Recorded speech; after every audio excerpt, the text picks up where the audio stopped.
guys, my name is Bethany and this is a Faye in the Light. November is here, which means Thanksgiving is just around the corner.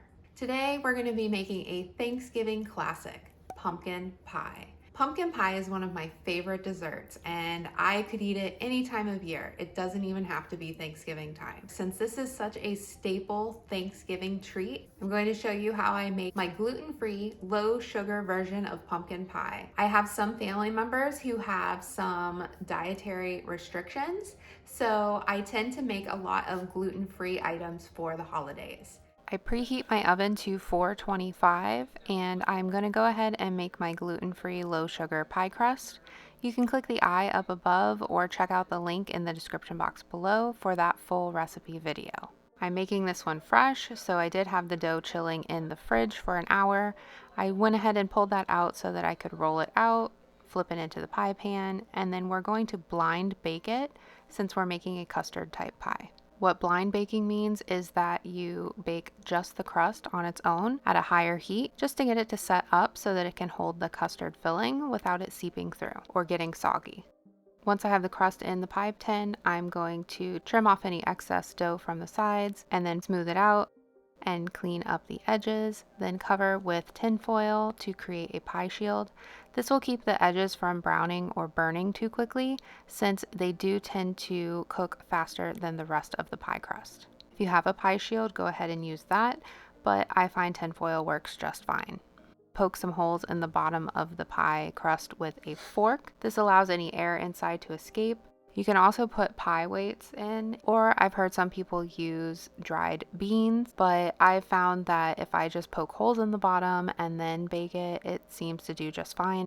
I'll put that in the oven for about 20 minutes to bake and then go ahead and remove it so that it can cool while I make the filling. Go ahead and reduce the heat in the oven to 350 degrees. For the pumpkin pie filling, we are going to use 3/4 cup of stevia in the raw or another sugar substitute, 1 teaspoon of ground cinnamon, half a teaspoon of salt, half a teaspoon of pumpkin pie spice, 2 large eggs, 1 15-ounce can of pumpkin, and 1 12-ounce can of low-fat evaporated milk. In one bowl, you're going to whisk together the sugar, cinnamon, and pumpkin pie spice. In a large mixing bowl, whisk your eggs and vanilla extract together. Then add in your dry mixture of the sugar and spices. And then add in your canned pumpkin. Combine this well, and then add in the evaporated milk slowly. Your pie crust should be cooled enough by now where you can slowly add the filling in. Make sure to keep your pie shield on so that it prevents the edges from burning. This makes enough filling for a 9-inch pie. Since I have an 8-inch pie tin, I did have a little bit left over, which I just put into a ramekin and baked alongside the full pie. This way I had a little crustless pumpkin pie to enjoy for dessert. Once filled, return the pie to the oven and bake for about 40 minutes. The center of the pie should still be a little bit jiggly when you pull it out, but the edges of it should be set. Once it's done baking, remove your pie and then allow it to cool for 2 hours and then refrigerate it overnight before serving.